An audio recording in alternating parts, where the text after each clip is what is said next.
As you prepare your house for guests, prepare your heart as well.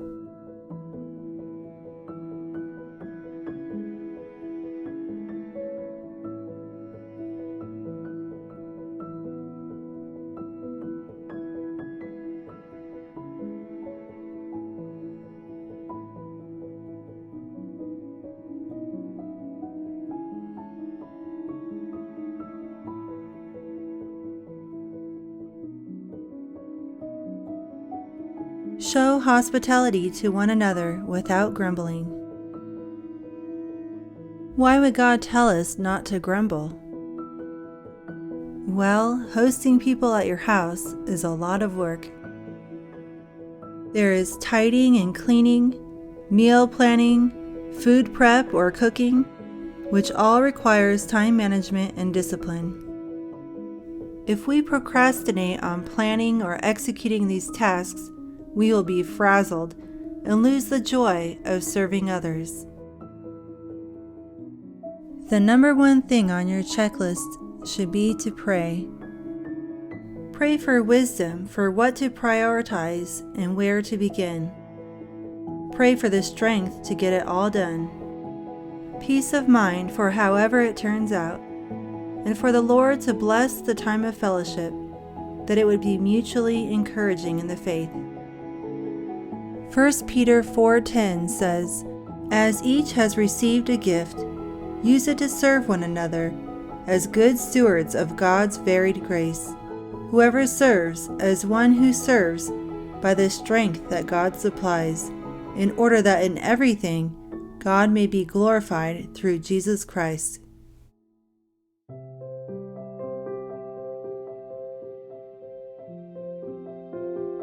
My husband's mom grew up in Italy. Her mother taught her how to make meat sauce and spaghetti noodles from scratch. Just one of many delicious meals that Nona knows how to make, my favorite being eggplant parmigiana. Nona's sauce is something we all look forward to when she comes to visit. She has blessed many people with her gifts of cooking, service, and hospitality. For the past few years, my mom has been cleaning and preparing her home to host about 12 to 15 people from her church every week. This is a time of fellowship with a potluck-style dinner. You don't need to be an amazing cook to host people at your house. You don't even need to provide a whole meal. We had a casual birthday party with simple snacks like fruit, cheese, salsa, guacamole, hummus, and chips. We were invited to a tea party at a friend's house, which my girls loved. They were so eager to host a tea party of their own, so my mom handed down some teacups and teapots that my grandma and great-grandma used. We are all called to stir one another up toward love and good works, and be a prayer support for each other. So whether it's fancy or informal, the heart of hospitality is to be present, be a listener, encourage, laugh, and make memories. For my daughter's birthday, I invited 3 moms and their children to the party. These women had never met each other before, so I prayed beforehand that the Lord would bless our fellowship. God answered that prayer. Everyone got along so well, and we had a really wonderful time celebrating together. Normally, when I'm preparing for guests, I clean the playroom, the kitchen, living room, and the bathroom. Oh yeah, and the hot spot paper clutter on my formal dining table. But in this case, I ran out of time. I did not plan ahead very well, and I was like that frazzled little kitty I showed you in the dollhouse, who was frantically trying to get everything together, and I did not have enough time to clean my stove, which I neglected for 2 weeks, or wipe down any of the appliances. But I'm learning how to have peace of mind about whatever I can get done. I made sure not to just clean the bathroom, but also check if I had enough hand soap, toilet paper, and replace the towel with a clean one. It's always helpful to have air freshener available as well.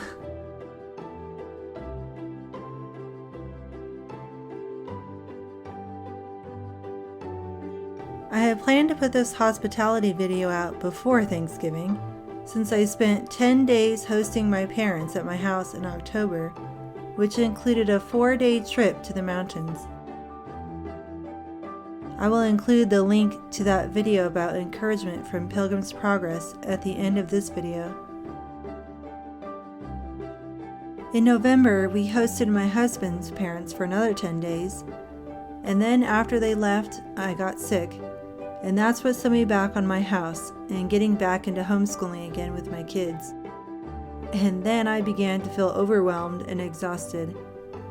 I had to take a break from YouTube to rest and recharge. Maybe you're tired too from hosting Thanksgiving and maybe a Christmas party. The Christmas season can feel very busy.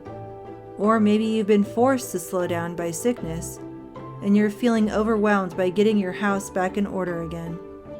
I want to encourage you as sisters in Christ to pursue fellowship with the sisters in your church and in your community.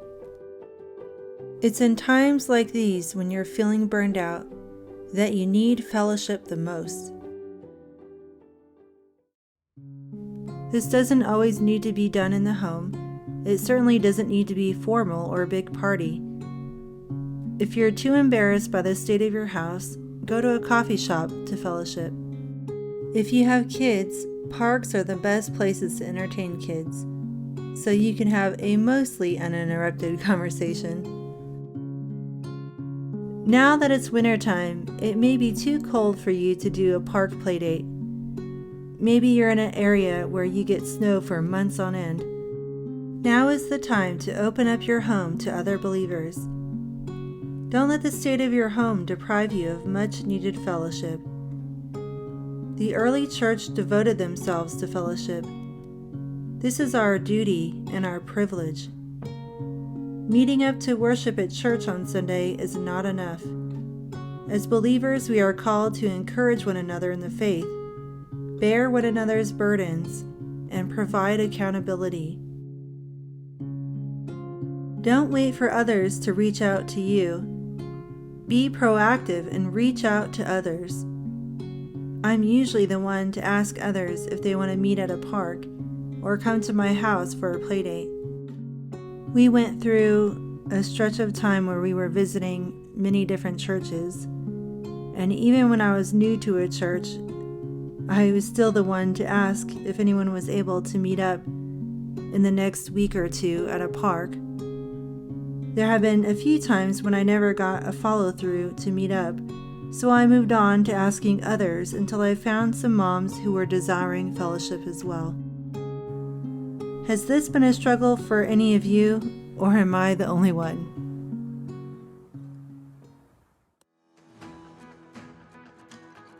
The good friends that I have now, I know I have because I prayed for them.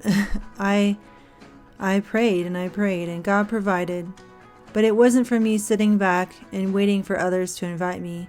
I prayed and I sought out fellowship, and I asked and I pursued people. If I have a more spontaneous play date at my house, and I only have 30 minutes or an hour to get things in order, then I call for all hands on deck. I have my kids be my runners to put things back where they belong. And then I put one of my older kids on vacuum duty so I can swipe the bathroom or do what I can in the kitchen. I have been regularly decluttering my house for several years. It's an ongoing process to maintain a manageable level of belongings. This is stuff I decluttered before my parents came in October. If you have a decluttering project you've been wanting to tackle, or a house to prepare for guests to come over, lighten your load in other areas like cooking. If I make a simple meal, then I will have less cleanup to do and won't be as tired from the preparation of the meal. Chili is one of my favorite meals to make because I only need one pot and the food can last for 2 days. Also, we love smoothies and hamburgers, which is always easy for me to throw together. Another favorite meal is baked chicken thighs and rice. It's a real easy setup.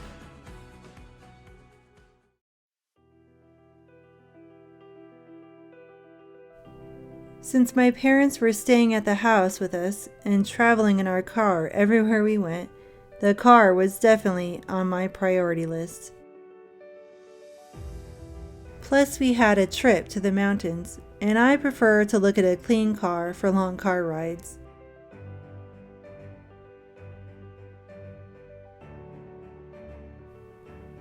Okay, here it is. It's time to finally tackle this beast. I can't even open the door all the way. I have built up this project in my mind to be a huge mountain of clutter to tackle. I have been procrastinating on this project for over 6 months. You want to know how long this took me to clean? Only 2 hours. And I say only because I thought it was going to take a lot longer. After the kids were asleep in bed, I played a movie on my iPad and listened to it while tackling this. First thing to go are the car seats. Unfortunately, I still have them sitting in my formal dining area, also known as our dumping zone or clutter hotspot, as some may call it. I want to clean these before donating them. But no worries, everything else I got out of the closet is out of my house. It's been either recycled, donated, or trashed. I wanted to clear this closet out so my parents could fit their suitcases in it and have the guest room floor clear to walk around without bulky suitcases cluttering the room. We have a small pantry in the kitchen, so this is where we store our extra food and emergency food. This is also where I store my Christmas decorations. Hidden closets are easy to neglect, but I need to know what inventory I have for our emergency food and water. These are posters that I made for Vacation Bible School probably 2 years ago. I guess I was thinking I might use them again, but clearly they've been beat up too much to reuse them. This poster here I held onto because I worked so hard on it. You never know what you will discover when you open God's Word. I found this poster idea on Pinterest. This was a fun project for me and the kids. The kids helped color in the beakers and glue on the cotton balls. This poster was a little sentimental for me, so I decided to take video of it so I can part with it. And of course, in cat fashion, Sweetie Belle wants to inspect everything. My mom took home this beautiful garland. I'm trying to be minimal with the decorations that I have. My seasonal decor is basically changing out a wreath in the living room or out on the porch. These 2 wreaths I have stored in the garage in a Tupperware, and the rest are in my closet here. Now it's time to tackle the stains on the floor. Something spilled, I don't know how long ago, but I'm finally getting to it. Getting back to the topic of fellowship. After visiting many churches over the years, I have noticed that most people rush home after the service to eat lunch or maybe to get a baby or toddler down for a nap. I've been there. But I want to encourage you to bring snacks so you can stay a little longer to fellowship after church. If your church has a playground, ask another family to bring snacks as well so you could stay and fellowship longer after church. I hope this video was an encouragement to you. Let me know in the comments if you can relate.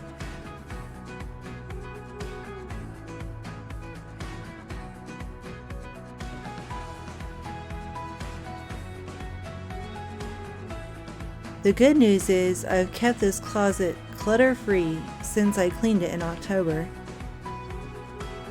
It's been wonderful to see the floor and know what inventory I have in there.